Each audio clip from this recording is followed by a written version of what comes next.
Hi, everyone. It's Bob Perkins with AAISP's Inside Sales Studio, bringing you another Monday Morning Sales Minute. I'm pleased to have a special guest with us today, Kristen Twining. Kristen, how are you? I'm good, thanks, Bob. How are you doing? I'm doing real good. Kristen is the Vice President of North America Inside Sales for Hewlett-Packard Enterprise, and not a stranger to the AAISP. You've been to some retreats, the summit. You're very active in the Dallas chapter, and it's great to have you. Kristen is going to talk on a leadership topic, which I don't think we've had on the studio before. It has to do with really effective collaboration between the leader and amongst the sales team itself. So, Kristen, it's all yours. All right. Well, thanks so much, Bob. So excited to be here. Yeah, I think team collaboration is really important. And actually, recently, I've done a lot of podcasts on it. One of the things as an organization right now that we're going through is what I like to call evolution. And when you're going through evolution, it's so important that you have a solid team in place to go evolve together. Collaboration is really critical because when you think of creating strategy and a vision, it's so important that your team, from a leadership perspective, is bought into that vision and has played a role in helping you create that vision. When you think about it, it's all about the vision as well as navigating the course to go achieve that vision. And it's important that you have diversity on your team from a thinking perspective to really navigate that course collaboratively.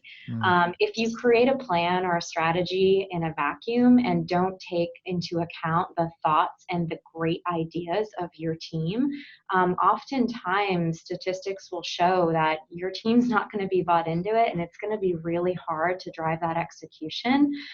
So it's very important to have that collaborative approach. I think the other side of that is, in order to be collaborative, I think you have to really know your team. Yes. It's not just about knowing their talents on a professional level, but it's also getting to understand and know them on a personal level. It's also about building relationships so that you know the skills and just some of the personality of your team that's going to go help you achieve that vision, right? Oftentimes there's a lot of creativity that happens when you're really making some good progress and momentum and evolving. And in order to get that creativity, I think you have to understand each individual on both a professional and a personal level so that you can take the best out of everyone to create a well-performing team. So it's a great point. I love your point on getting to know people, not just professionally, but personally. And so often the direct manager, the leader, has to do the one-on-ones, the reviews, looking at the dashboards, the metrics.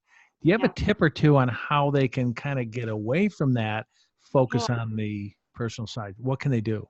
Look, I think there's a difference between a one-on-one session to talk about forecasting and pipeline and all of the things that are important to measure, and an opportunity to take some time to get to know your team. Yeah. For me, what's been really helpful is getting together with people one-on-one, once a month, right? So one of the things that I do is we have a cafe, and I call it Coffee with Kristen.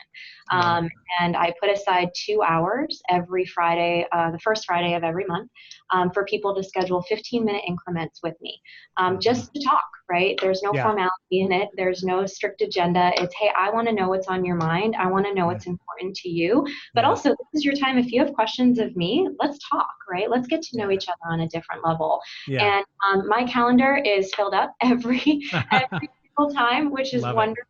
And I love and cherish those conversations because it helps me to keep a pulse on the organization, not just at my direct leadership level, but also at the individual contributor level, which I think is really critical because those are the people of this organization.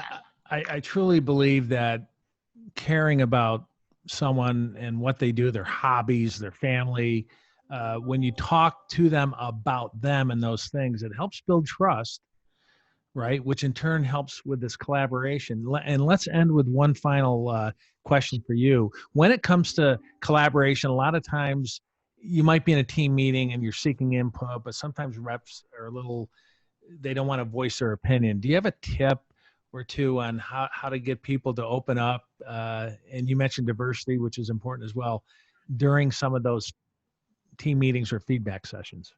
I think you have to encourage people to be that they're in a safe space, right? Yeah. One of the things that we did, and we recently went through some training with Maxwell, which is great, by the way. Yeah. And one of the things I took from that is I sat my team in a room and I put up on the board what's working and what's not and what can be improved. And I walked out of the room for 20 minutes and I let Nice. them just put everything on the board. And we had a very good hour-and-a-half discussion following and went through every single point, but we started with the hard stuff. Yeah. And I think what that did is it made people feel safe, and it really created a forum to kind of talk through some of the challenges and then the good things, and then how do we build on that momentum. So I got a couple of thoughts, but when you walked back in, were there any surprises to you on the board? No, you know what? Actually, there was nothing that I fell off the chair on, which I think itself, right? But it was a great opportunity for people to really get out and talk through some of the challenges so that, you know, if we have the opportunity to evolve, we're really focusing on those things that we really can kind of move forward and building off the momentum that we've already had. Yeah. Really good. Love that tip. Walk away for 20 minutes. I used to tell people, I used to go on vacation when I was in your shoes as a VP of Inside Sales. I'd come back and I'd see all these deals and I'd say, you know what, I'm going to go on vacation again and just stay away and let you do your work. This is great. Well, this has been a nice chat with you, and we look forward to seeing you at many future AISP events. You've been a great supporter of the community, the association, and we'll continue to tap your expertise. Well, thank you, and vice versa. I appreciate all the knowledge and support AISP has given to me, so it's been a great partnership. Great. Everyone, thanks for joining us, and until next Monday, good selling and good collaborating. Okay, bye-bye.